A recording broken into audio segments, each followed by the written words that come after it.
Civil വൈസറിന്റെ പുതിയൊരു വീഡിയോയിലേക്ക് എല്ലാവർക്കും സ്വാഗതം. ഈ വീഡിയോനകത്ത് ബിൽഡിംഗ് മെറ്റീരിയൽ എന്ന സബ്ജക്റ്റിലെ ലൈം എന്ന ടോപ്പിക്കിനെ പറ്റിയാണ് നമ്മൾ പറയുന്നത്. ബിൽഡിംഗ് മെറ്റീരിയലിലെ ബാക്കി ടോപ്പിക്കുമായിട്ട് കമ്പയർ ചെയ്യുന്ന സമയത്ത് കുറച്ച് പോർഷൻ കണ്ടന്റ് കുറച്ച് കുറവുള്ള ഒരു പോർഷൻ തന്നെയാണ് ലൈം. അതായത് പെട്ടെന്ന് പഠിച്ചു തീർക്കാൻ പറ്റിയ ഒരു പോർഷനാണ് ലൈം. അതിപ്പോൾ ഫെറസ് മെറ്റൽ ആയാലും ബ്രിക്ക് മേസൺറി ആയാലും വേറെ ഏത് പോർഷൻ എടുത്താലും ലൈം കുറച്ചും കൂടി ചെറുതാണ്. പക്ഷെ ലൈമിനകത്ത് ക്വസ്റ്റ്യൻ വരുന്ന ഒരുപാട് ഏരിയാസ് ഉണ്ട്. കുറച്ച് പോർഷൻ മാത്രമേ ഉള്ളൂ, എന്നാൽ അതിനകത്ത് ക്വസ്റ്റ്യൻസ് സ്ഥിരമായിട്ട് വരുന്ന ഏരിയാസ് കുറച്ചുണ്ട്. നമുക്ക് എന്തായാലും ടോപ്പിക് സ്റ്റാർട്ട് ചെയ്യാം.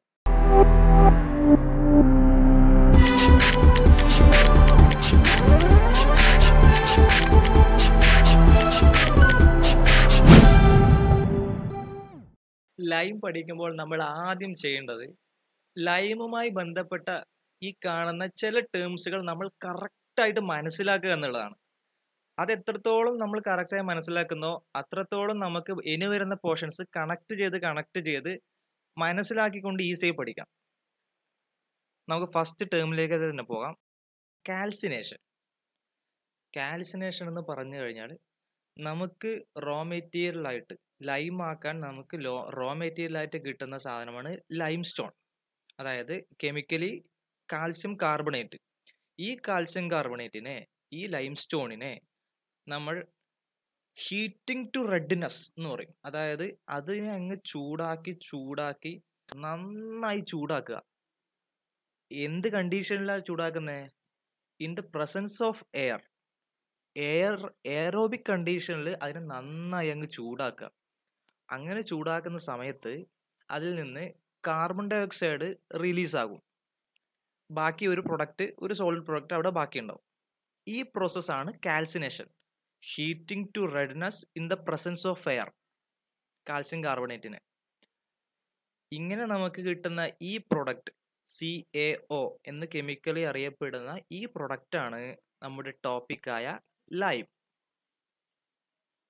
അപ്പോൾ ബേസിക്കലി കാൽസിനേഷൻ എന്താണ് നമ്മളിപ്പോൾ മനസ്സിലാക്കി കഴിഞ്ഞു. അടുത്ത ഒരു ടേമാണ് ഹൈഡ്രോളിസിറ്റി. ഹൈഡ്രോളിസിറ്റി എന്ന് പറഞ്ഞാൽ എന്താ? Ability to get set in damp condition or in water. നമ്മൾ സിമെന്റിന്റെ സെറ്റിംഗ് ഒക്കെ പറയാറില്ലേ, അതേ സെറ്റിംഗ് തന്നെയാണ് ഇവിടെ ഉദ്ദേശിക്കുന്നത്. അണ്ടർ വാട്ടർ കണ്ടീഷനിൽ സെറ്റ് ചെയ്യാനുള്ള എബിലിറ്റിയാണ് ഹൈഡ്രോളിസിറ്റി. ആക്ച്വലി അതൊരു കറക്റ്റ് ആക്കി പറഞ്ഞാൽ അണ്ടർ വാട്ടർ എന്ന് പറയുന്നതിനേക്കാൾ നല്ലത് ഒരു ക്ലാരിഫിക്കേഷൻ വരുന്നത് in the absence of air എന്ന് പറയുന്നതാണ്. എയറിന്റെ അസാന്നിധ്യത്തിൽ സെറ്റ് ചെയ്യാനുള്ള കഴിവ്, അതാണ് ഹൈഡ്രോളിസിറ്റി. ആ രീതിയിൽ തന്നെ മനസ്സിലാക്കുന്നതായിരിക്കും കുറച്ചുകൂടി നല്ലത്. ഈ ഹൈഡ്രോളിസിറ്റിയുമായി ബന്ധപ്പെട്ട് വളരെ ഇമ്പോർട്ടൻ്റ് ആയ ഒരു കാര്യമാണ് ആ റെഡ് കളറിൽ നിങ്ങൾ ഇപ്പോൾ കാണുന്നത്. നോട്ട് എന്ന് പറഞ്ഞ് റെഡ് കളറിൽ കാണുന്ന കാര്യം. When the clay content increases hydraulicity decreases.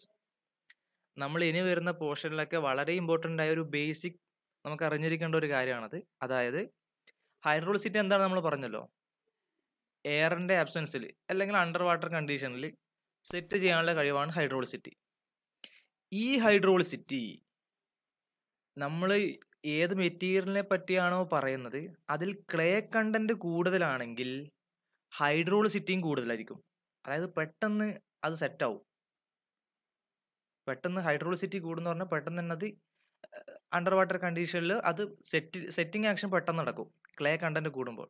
ഇത് നിങ്ങൾ നന്നായി ഓർമ്മിച്ച് വെക്കുക. നമുക്ക് വരുന്ന പോർഷൻസിൽ ഇത് വളരെ ഇമ്പോർട്ടൻ്റ് ആണ്. നമ്മൾ ഓൾറെഡി പറഞ്ഞല്ലോ CaO, അതായത് ലൈം എന്ന കണ്ടന്റ് നമുക്ക് കാൽസിനേഷൻ എന്ന പ്രോസസ്സ് വഴി കിട്ടി. നമ്മൾ ആ പറഞ്ഞ പോലെ നമ്മൾ അവിടെ യൂസ് ചെയ്യുന്ന ലൈം സ്റ്റോൺ, നമ്മുടെ റോ മെറ്റീരിയൽ, അതായത് CaCO3, അത് വളരെ പ്യുവറായ ഒരു ലൈം സ്റ്റോൺ ആയിരുന്നെങ്കിൽ, അതായത് ക്ലേ കണ്ടന്റ് ഇല്ലാത്ത ലൈം സ്റ്റോൺ എന്നാണ് ഇതിനർത്ഥം. ക്ലേ കണ്ടന്റ് മാത്രമല്ല, ഈ ക്ലേ എന്ന് പ്രത്യേകിച്ച് എടുത്ത് പറയുന്നത് എന്തുകൊണ്ടാണെന്ന് വെച്ചാൽ ലൈമിന് വരുന്ന മെയിനായിട്ടുള്ള ഒരു ഇമ്പ്യൂരിറ്റി ക്ലേ ആണ്. അതുകൊണ്ടാണ് ക്ലേ കണ്ടന്റ് റിലേറ്റഡ് ആയിട്ട് പറയുന്നത്. ക്ലേ അല്ലാതെ വരുന്ന, അതായത് ലൈമല്ലാതെ വരുന്ന എന്തും ഇമ്പ്യൂരിറ്റി തന്നെയാണ്. പക്ഷേ നോർമലി കൂടുതലായി വരുന്ന ഇമ്പ്യൂരിറ്റി ക്ലേ ആണ് എന്ന് മാത്രമേ ഉള്ളൂ. ഇതുപോലെ ക്ലേയോ മറ്റ് ഏതുതരം കെമിക്കലോ രാസപദാർത്ഥങ്ങളോ എന്ത് തന്നെ ആവട്ടെ, അതിൻ്റെ അളവ് വളരെ കുറഞ്ഞ ഒരു ലൈം സ്റ്റോൺ, അത് വളരെ പ്യുവറായ ഒരു ലൈം സ്റ്റോൺ, അങ്ങനെയുള്ള ഒരു ലൈം സ്റ്റോണിനെ കാൽസിനേറ്റ് ചെയ്ത് കിട്ടുന്ന ലൈം, അതാണ് ക്വിക്ക് ലൈം. ഇവിടെ നിങ്ങൾ ഓർത്തിരിക്കേണ്ട മെയിൻ കാര്യം എന്ന് പറഞ്ഞു കഴിഞ്ഞാൽ, പക്ഷേ നിങ്ങൾ ക്വിക്ക് ലൈം എന്താണെന്ന് പഠിക്കും.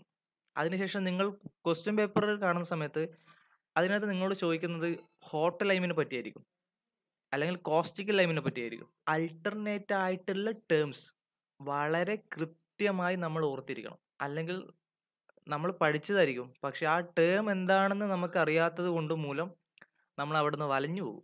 ക്വിക്ക് ലൈം, അല്ലെങ്കിൽ അതിനെ കോസ്റ്റിക് ലൈം എന്ന് പറയും, അല്ലെങ്കിൽ ഹോട്ട് ലൈം എന്ന് പറയും. പ്യുവറായിട്ടുള്ള ലൈം സ്റ്റോൺ കാൽസിനേറ്റ് ചെയ്ത് കിട്ടുന്ന സാധനമാണ് ഈ പറഞ്ഞത്. എന്താണ് ലൈം എന്ന് മനസ്സിലാക്കി കഴിഞ്ഞാൽ ഇതുമായി ബന്ധപ്പെട്ട് ലൈമിൽ വരുന്ന അടുത്ത ഒരു മെയിൻ ഇമ്പോർട്ടൻറ്റ് ടേം ആണ് slaking of lime. Slaking of lime എന്ന് പറഞ്ഞു കഴിഞ്ഞാൽ reaction of CaO with water. ഒന്നുമില്ല, നമ്മൾക്ക് കിട്ടിയ ഈ ലൈം ഉണ്ടല്ലോ, അതിലേക്ക് വാട്ടർ ആഡ് ചെയ്യുക. വാട്ടർ ആഡ് ചെയ്യുമ്പോൾ അത് കാൽസ്യം ഹൈഡ്രോക്സൈഡായി മാറും. ഇങ്ങനെ ലൈമിൽ വെള്ളം ആഡ് ചെയ്യുന്ന ഈ പ്രോസസ്സിനെ സ്ലേക്കിംഗ് എന്ന് പറയും. ഇത് നിങ്ങൾ ചിലപ്പോൾ നിങ്ങളുടെ ഹയർ സെക്കൻഡറി ക്ലാസ്സിലോ മറ്റോ കെമിസ്ട്രിയിലോ ഒക്കെ പഠിച്ച അതേ ടേം തന്നെയാണ്, അതേ കൺസെപ്റ്റ് തന്നെയാണ്. Next ടേമാണ് setting. സെറ്റിംഗ് എന്താണ് നമ്മൾ ഓൾറെഡി പറഞ്ഞല്ലോ. ക്ലേ കണ്ടന്റ് റിലേറ്റഡ് ആയിട്ട് സെറ്റിങ്ങിന്റെ ഒരു പ്രോപ്പർട്ടി നമ്മൾ പറഞ്ഞിരുന്നു. അത് തന്നെയാണ് ഇവിടെ ഉദ്ദേശിക്കുന്നത്. Hardening of slaked lime. Slake ചെയ്ത ഈ ലൈം ഹാർഡനായി മാറുന്ന പ്രോസസ്സ്. അതായത് നമ്മൾ സ്ട്രക്ചറലി ഇത് യൂസ് ചെയ്യുന്ന സമയത്താണെങ്കിൽ അങ്ങനെ ഹാർഡൻ ചെയ്യുമ്പോഴാണല്ലോ നമുക്ക് അതിനൊരു സ്ട്രക്ചറൽ പ്രോപ്പർട്ടി വരുന്നത്, ഒരു സ്ട്രെങ്ത് വരുന്നത്.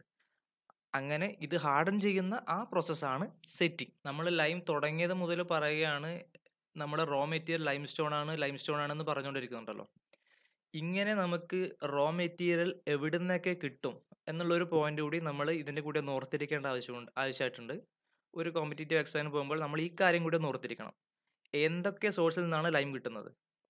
ഒന്നുകിൽ ലൈം സ്റ്റോൺ ഹിൽസ്, ഇതുപോലെ ലൈം സ്റ്റോണിൻ്റെ വലിയ വലിയ പാറ പോലെ തന്നെ ലൈം സ്റ്റോൺ കാൽസ്യം കാർബണേറ്റിൻ്റെ ഇങ്ങനെ വലിയ കുന്നുകൾ തന്നെ ഉണ്ടാവും. അവിടുന്ന് പൊടിച്ച് കഷ്ണമാക്കി എടുക്കാം.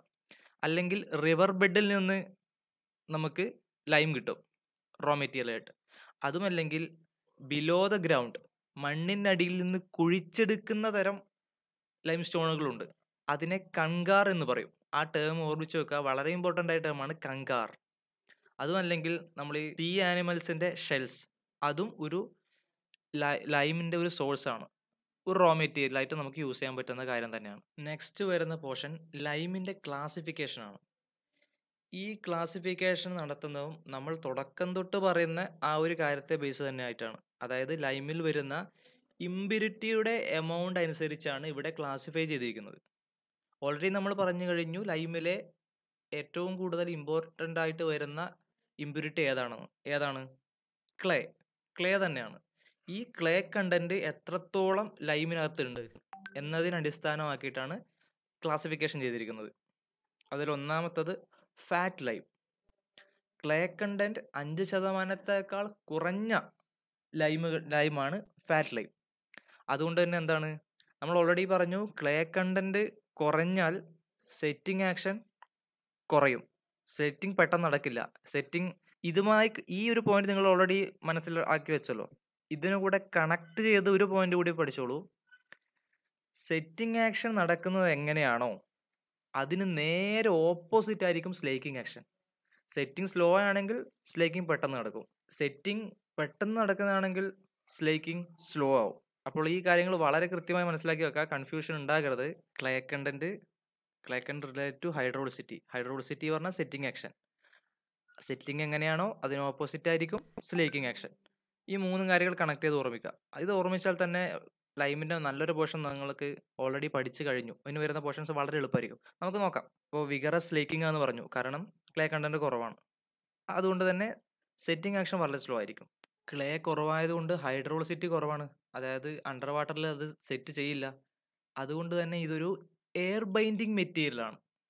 അതായത് in the presence of air മാത്രമേ ഫാറ്റ് ലൈമിന് പെട്ടെന്ന് സെറ്റ് ആകാൻ പറ്റത്തുള്ളൂ. അതുകൊണ്ട് ഇതൊരു എയർ ബൈൻഡിങ് മെറ്റീരിയലാണ്. ഇതിൻ്റെ യൂസ് എന്ന് പറഞ്ഞാൽ വൈറ്റ് വാഷിങ്ങിന് യൂസ് ചെയ്യുന്നതാണ്. വെള്ള പൂശുക എന്ന് പറയുന്ന പരിപാടി ഉണ്ടല്ലോ, അത് തന്നെയാണ്. നമ്മൾ ഇത് പറഞ്ഞല്ലോ, ഇതിന് ഒരു ഹൈഡ്രോളിസിറ്റി ഇല്ല, സെറ്റിംഗ് ആക്ഷൻ വളരെ സ്ലോ ആണ്. അതുകൊണ്ട് ഇത് സ്ട്രക്ചറൽ പർപ്പസിന് നേരിട്ട് യൂസ് ചെയ്യാൻ പറ്റില്ല. അതുകൊണ്ട് ഫാറ്റ് ലൈമിന് നമുക്ക് ഒരു മേസണറി വർക്കിന് യൂസ് ചെയ്യണമെങ്കിൽ അതിനകത്ത് കുറച്ച് ഇമ്പ്യൂരിറ്റി ആഡ് ചെയ്യാണ് വേണ്ടത്. അതിനൊരു സെറ്റിംഗ് പ്രോപ്പർട്ടി നമുക്ക് നൽകണം. ആ സെറ്റിംഗ് പ്രോപ്പർട്ടി ഒരു ഫാറ്റ് ലൈമിന്, ഒരു മേസൺറി വർക്കിന് ഒരു യൂസ് ചെയ്യാൻ പറ്റുന്ന രീതിയിലുള്ള ഒരു പ്രോപ്പർട്ടി ഫാറ്റ് ലൈമിന് കിട്ടും. എപ്പോൾ? അതിനകത്ത് സുർക്കി മിക്സ് ചെയ്യുന്ന സമയത്ത്. ബേൺഡ് ബ്രിക്ക് യൂസ് ചെയ്തുണ്ടാക്കുന്ന പൗഡർ, ബേൺഡ് ബ്രിക്കിൻ്റെ പൗഡറാണ് സുർക്കി. ഈ സുർക്കിയും ഫാറ്റ് ലൈമും മിക്സ് ചെയ്ത് കഴിഞ്ഞാൽ ഒരു മേസൺറി വർക്കിന് യൂസ് ചെയ്യാം നമുക്ക്. ഇത്രയുമാണ് ഫാറ്റ് ലൈമിനെ കുറിച്ചിട്ടുള്ള ഒരു എക്സാമിന് ആവശ്യമായിട്ടുള്ള മെയിൻ ആയിട്ടുള്ള കുറച്ച് പോയിന്റ്സ്. ഇവിടെയും നമ്മൾ ഓർത്തിരിക്കേണ്ട കാര്യം തൊട്ട് താഴെ കൊടുത്തിട്ടുണ്ട്. ഫാറ്റ് ലൈമിൻ്റെ മറ്റ് പേരുകൾ വളരെ നിർബന്ധമായും ഇത് പഠിച്ചിരിക്കണം. High calcium lime or rich lime or pure lime. Next classification hydraulic lime. Clay content 5 to 30% ഉള്ള ലൈമാണ് ഹൈഡ്രോളിക് ലൈം. ഇതിനകത്ത് തന്നെ ഒരു സബ് ക്ലാസിഫിക്കേഷൻ ഉണ്ട്, അതുകൂടി പഠിച്ചിരിക്കണം. 5 to 10% ക്ലേ കണ്ടന്റ് ആണെങ്കിൽ അതിൽ ഫീബ്ലി ഹൈഡ്രോളിക്, 11 to 20 ആണെങ്കിൽ മോഡറേറ്റ്ലി ഹൈഡ്രോളിക്, 21 to 30 ആണെങ്കിൽ എമിനൻ്റ്ലി ഹൈഡ്രോളിക്.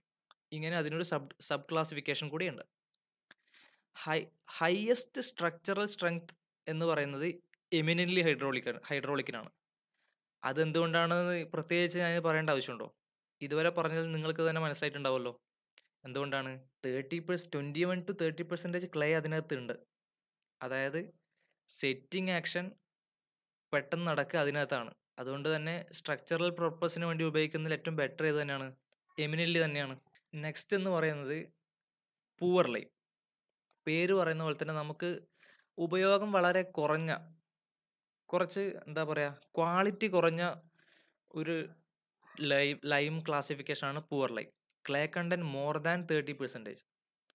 വളരെ വലിയ അധികം ക്ലേ കണ്ടന്റ്, ഇമ്പ്യൂരിറ്റിയുടെ ഒരു മഹാമേളം. 30%-ലധികം അവിടെ ക്ലേ കണ്ടന്റ് ഉണ്ട് എന്നാണ് പറയുന്നത്. അങ്ങനെ ആയാൽ പ്രശ്നം എന്താ? Very difficult in slaking. Slake ചെയ്തെടുത്ത ശേഷം മാത്രമല്ലേ നമുക്കത് ഒരു യൂസിനായിട്ട് എടുക്കാൻ പറ്റത്തുള്ളൂ. അതിൽ വാട്ടർ ആഡ് ചെയ്ത് അത് സ്ലേക്ക് ചെയ്തൊരു വർക്കബിൾ ഫോമായിട്ട് കിട്ടണ്ടേ. ഇത് ക്ലേ കണ്ടന്റ് വളരെയധികം കൂടുതലായതുകൊണ്ട് ഇത് സ്ലേക്ക് ആവത്തേ ഇല്ല. അതുകൊണ്ട് തന്നെ പ്രശ്നം എന്താ? വളരെ പെട്ടെന്ന് സെറ്റിംഗ് ആക്ഷൻ നടക്കും. യൂസ് ചെയ്യുന്നതിന് മുന്നേ സാധനങ്ങൾ സെറ്റായി പോകും. അതിൽ പിന്നെ നമുക്ക് നമ്മുടെ ആവശ്യം നടക്കില്ലല്ലോ. ഒരു വർക്കബിലിറ്റി വേണം, ഒരു ടൈം, കൺസ്ട്രക്ഷൻ ഒരു ടൈം വേണ്ട നമുക്ക്. അങ്ങനെ ഒരു പ്രശ്നം പൂവർ ലൈമിനകത്തുണ്ട്. പൂവർ ലൈമിന് ഉള്ള മറ്റ് പേരുകൾ തൊട്ട് താഴെ കൊടുത്തിട്ടുണ്ട്. ഇതും വളരെ ഇമ്പോർട്ടൻ്റ് ആണ്, ഇത് ഓർമ്മിച്ചിരിക്കണം. Lean lime or impure lime. Impure lime നിങ്ങൾക്ക് ഓർത്തിരിക്കാം, ക്ലേ കണ്ടന്റ് കൂടുതൽ, ഇമ്പ്യൂരിറ്റി കൂടുതലാണെന്നുണ്ടെങ്കിൽ ഓർമ്മിക്കാം. പക്ഷെ ലീൻ ലൈം മറന്നു പോകാൻ ചാൻസ് ഉണ്ട്. അതെല്ലാവരും ഒന്ന് ശ്രദ്ധിക്കുക. നമ്മൾ ഓൾറെഡി ക്ലേ കണ്ടന്റ് അനുസരിച്ച്, ഇമ്പ്യൂരിറ്റിയുടെ കണ്ടന്റ് അനുസരിച്ച് ലൈമിൻ്റെ ഒരു ക്ലാസിഫിക്കേഷൻ പറഞ്ഞു. ഇതുകൂടാതെ BIS പ്രകാരം ഒരു ക്ലാസിഫിക്കേഷൻ കൂടി ലൈമിനുണ്ട്. അതും നമ്മൾ ഓർത്തിരിക്കേണ്ടത് വളരെ വളരെ അത്യാവശ്യമുള്ള ഒരു കാര്യമാണ്. ക്ലാസ് A എന്ന് പറഞ്ഞാൽ എമിനൻ്റ്ലി ഹൈഡ്രോളിക്. അത് യൂസ് ചെയ്യുന്നത് എന്തിനാ? സ്ട്രക്ചറൽ പർപ്പസിന് വേണ്ടിയിട്ടാണ് യൂസ് ചെയ്യുന്നത്. നമ്മൾ ഓൾറെഡി പറഞ്ഞല്ലോ ഏറ്റവും കൂടുതൽ സ്ട്രെങ്ത് ഉള്ളത് എമിനൻ്റ്ലി ഹൈഡ്രോളിക്കിനാണ് എന്നുള്ളത്. Class B semi hydraulic, use ചെയ്യുന്നത് മേസൺറി വർക്കിന്. Class C fat lime, white washing, already discuss ചെയ്തതാണ്. Class D magnesium or dolomitic lime, അത് യൂസ് ചെയ്യുന്നത് ഫിനിഷിംഗ് കോട്ട് ഇൻ പ്ലാസ്റ്ററിങ്ങിൻ്റെ ഫിനിഷിംഗ് കോട്ടിന് വേണ്ടിയാണ് യൂസ് ചെയ്യുന്നത്. Next class E kankar lime, മണ്ണിൽ നിന്ന് കുഴിച്ചെടുത്ത് ഉള്ള ആ റോ മെറ്റീരിയൽ വെച്ച് ഉണ്ടാക്കുന്ന ലൈം, കൺകാർ ലൈം. അത് യൂസ് ചെയ്യുന്നത് ഒന്നുകിൽ മേസൺറി വർക്കിന് യൂസ് ചെയ്യും, അല്ലെങ്കിൽ സോയിൽ സ്റ്റെബിലൈസേഷന് യൂസ് ചെയ്യും. Next class F siliceous dolomite lime, അത് അണ്ടർ കോട്ടായിട്ട് യൂസ് ചെയ്യും. ഇതിനകത്ത് ക്ലാസ് സിയും ഇയും എന്തായാലും നിങ്ങൾ ഓർത്തിരിക്കണം. മൊത്തം ഓർത്തിരിക്കേണ്ട കാര്യം തന്നെയാണ്, പക്ഷെ സിയും ഇയും എന്തായാലും മറക്കാൻ പാടില്ല. അത് പ്രത്യേകം ഒന്ന് സ്ട്രെസ് ചെയ്ത് വച്ചിരിക്കുക. നെക്സ്റ്റ് ലൈമിൻ്റെ മാനുഫാക്ചറിങ് പ്രോസസ്സാണ്. ആക്ച്വലി ഇത്രത്തോളം പറഞ്ഞ കാര്യങ്ങളിൽ ഈ മാനുഫാക്ചറിങ് പ്രോസസ്സ് നമ്മൾ പറഞ്ഞു കഴിഞ്ഞു. പക്ഷെ അത് ഏത് ഓർഡറിലാണ് എന്ന് അറിയേണ്ട ഒരു ആവശ്യം മാത്രമേ ഇനി നിങ്ങൾക്കുള്ളൂ. വളരെ സിമ്പിളാണ് ലൈമിൻ്റെ മാനുഫാക്ചറിങ് പ്രോസസ്സ്. ഈ കാണുന്നത് പോലെ റോ മെറ്റീരിയൽ കളക്ട് ചെയ്യുക, ഫസ്റ്റ് പ്രോസസ്സ്.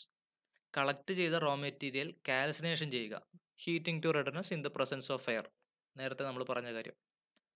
അതിനുശേഷം അങ്ങനെ നമുക്ക് കിട്ടിയ ലൈമിനെ CaO എന്ന് കെമിക്കലി അറിയപ്പെടുന്ന ലൈമിനെ വാട്ടർ ആഡ് ചെയ്യുക, സ്ലേക്ക് ചെയ്യുക. ഇങ്ങനെ സ്ലേക്ക് ചെയ്ത് കിട്ടുന്ന ലൈമാണ് നമ്മൾ യൂസ് ചെയ്യുന്നത്. ഇതിനകത്ത് എക്സ്ട്രാ ആയിട്ട് ഇനി ഞാൻ പറയാൻ പോകുന്നത്, എനിക്ക് ഇൻക്ലൂഡ് ചെയ്യാനുള്ള പോയിന്റ് എന്ന് പറഞ്ഞാൽ കാൽസിനേഷൻ എങ്ങനെയൊക്കെ ചെയ്യുന്നു എന്നുള്ളതാണ്.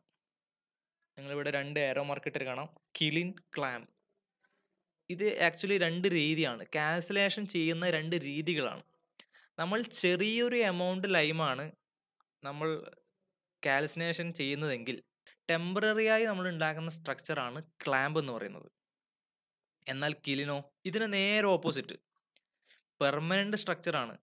അതായത് വലിയൊരു കാലയളവിലേക്ക് ഹ്യൂജ് എമൗണ്ട് ഓഫ് ലൈം കാൽസിനേറ്റ് ചെയ്യാൻ വേണ്ടി ഉണ്ടാക്കുന്ന സ്ട്രക്ചറാണ് കിലിൻ. കിലിന് വീണ്ടും കുറച്ച് ക്ലാസിഫിക്കേഷൻസ് ഉണ്ട്, അതെന്താണെന്ന് നമുക്ക് നോക്കാം. കാൽസിനേറ്റ് ചെയ്ത് കിട്ടുന്ന പ്രൊഡക്റ്റ് നമുക്ക് കണ്ടിന്യൂസ് ആയിട്ട് കിട്ടുന്നുണ്ടോ അതോ ഇൻ്റർമിറ്റൻ്റ് ആണോ? അതായത് ഒരു എമൗണ്ട് റോ മെറ്റീരിയൽ അതിനകത്ത് ഫില്ല് ചെയ്തു, കാൽസിനേഷൻ നടന്നു, ആ കിലിനിൽ നടക്കുന്ന പ്രോസസ്സ് നമ്മൾ ഷട്ട് ഡൗൺ ചെയ്തു, അതിൽ നിന്നുള്ള പ്രൊഡക്റ്റ് നമ്മൾ പുറത്തേക്ക് എടുത്തു, വീണ്ടും നമ്മൾ റോ മെറ്റീരിയൽസ് ഫില്ല് ചെയ്തു, വീണ്ടും കിലിൻ വർക്ക് ചെയ്തു. ഇങ്ങനെയുള്ളൊരവസ്ഥ പറഞ്ഞാൽ ഇൻ്റർമിറ്റൻ്റ് ആണ്, കണ്ടിന്യൂസ് ആയിട്ട് നമുക്ക് പ്രൊഡക്ട്സ് കിട്ടുന്നില്ല. ഇങ്ങനെ ഇൻ്റർമിറ്റൻ്റ് ആയിട്ട് വർക്ക് ചെയ്യുന്നതാണോ അതോ കണ്ടിന്യൂസ് ആയിട്ട് പ്രൊഡക്റ്റ് വന്നുകൊണ്ടിരിക്കുകയാണ്, റോ മെറ്റീരിയൽ കൊടുക്കും തോറും ആ കിലിൻ കണ്ടിന്യൂസ് ആയിട്ട് വർക്ക് ചെയ്യും. ഇങ്ങനെ കണ്ടിന്യൂസ് ആയിട്ട് വർക്ക് ചെയ്യുന്നതിനനുസരിച്ചിട്ട് ഇൻ്റർമിറ്റൻ്റ് കിലിൻ, കണ്ടിന്യൂസ് കിലിൻ, ഇങ്ങനെ 2 ക്ലാസിഫിക്കേഷൻ ഉണ്ട്. ഇനി ഒരു കിലിൻ ഇൻ്റർമിറ്റൻ്റ് ആണെങ്കിൽ അല്ലെങ്കിൽ ഒരു കിലിൻ കണ്ടിന്യൂസ് ആണെങ്കിൽ അതിനകത്തും 2 ക്ലാസിഫിക്കേഷൻ ഉണ്ട്, flare kiln and flame kiln. ഇതെന്താണെന്ന് വെച്ചാൽ നിങ്ങൾ ഈ ഫിഗറിൽ കാണുന്ന ഡയഗ്രാംസ് ലെഫ്റ്റിൽ കാണുന്നതാണ് ഫ്ലെയിം കിലിൻ, റൈറ്റിലുള്ളത് ഫ്ലെയർ കിലിൻ. ഫ്ലെയിം കിലിൻ എന്ന് വെച്ചാൽ ഇതാ ഈ ഫിഗറിൽ കാണുന്ന പോലെ റോ മെറ്റീരിയലും അതായത് ലൈം സ്റ്റോണും ഫ്യൂവലും മിക്സ് ചെയ്ത് അറേഞ്ച് ചെയ്തിരിക്കുകയാണ് ഫ്ലെയിം കില്ലിനകത്ത്. എന്നാൽ ഫ്ലെയർ കില്ലിനകത്തോ ഫ്യൂവൽ ഒരു സൈഡിലാണ്, മറ്റൊരു പോർഷനിൽ സെപ്പറേറ്റ് ആയിട്ടാണ് റോ മെറ്റീരിയൽ അഥവാ ലൈം സ്റ്റോൺ ഉള്ളത്. ഫ്യൂവലും ലൈം സ്റ്റോണും തമ്മിലൊരു ഇൻ്റർമിക്സേഷൻ ഫ്ലെയറിൽ നടക്കുന്നില്ല, പക്ഷേ ഫ്ലെയിമിനകത്ത് രണ്ടും മിക്സ് ചെയ്തിട്ടാണ് ഉള്ളത്. എന്നിട്ട് രണ്ടും ഒരു ഹീറ്റ് ചെയ്യുന്നു, അത് പ്രോസസ്സിങ് ഹീറ്റിംഗ് തന്നെയാണ്, കാൽസിനേഷൻ തന്നെയാണല്ലോ. പക്ഷേ ഇവിടെ ഒരു വ്യത്യാസം വരുന്നത്, പ്രൊഡക്റ്റിലൊരു വ്യത്യാസം വരും. ജസ്റ്റ് തിങ്ക് ചെയ്താൽ നിങ്ങൾക്ക് തന്നെ മനസ്സിലാക്കാം. ഫ്ലെയിമിനകത്തുള്ള പ്രൊഡക്റ്റ് കുറച്ച് ക്വാളിറ്റി കുറവായിരിക്കും, കാരണം ഈ ഫ്യൂവൽ അതിൻ്റെ കൂടെ ഇടയിൽ കലർന്ന് മിക്സ് ചെയ്ത് ബേൺ ചെയ്യുന്നത് കൊണ്ട് ഇമ്പ്യൂരിറ്റീസ് കൂടാൻ ചാൻസ് ഉണ്ട് ഫ്ലെയിം കില്ലിനകത്ത് നിന്ന് കിട്ടുന്ന പ്രൊഡക്റ്റിന്. പക്ഷേ ഫ്ലെയർ കില്ലിനകത്ത് കിട്ടുന്ന പ്രൊഡക്റ്റ് കുറച്ചുകൂടി ക്വാളിറ്റി കൂടിയതായിരിക്കും, അതായത് ഇമ്പ്യൂരിറ്റി കുറവായിരിക്കും.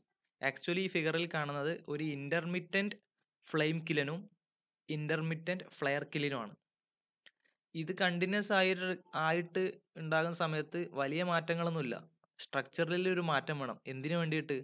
കണ്ടിന്യൂസ് ആയിട്ട് കിലിൻ വർക്ക് ചെയ്യേണ്ടത് ആവശ്യമായിട്ടുള്ള ഒരു സ്ട്രക്ചറൽ വ്യത്യാസം ഇതിന് വേണം. അത്ര മാത്രമേ കിലിൻ കണ്ടിന്യൂസ് ആകുമ്പോൾ വ്യത്യാസമുള്ളൂ.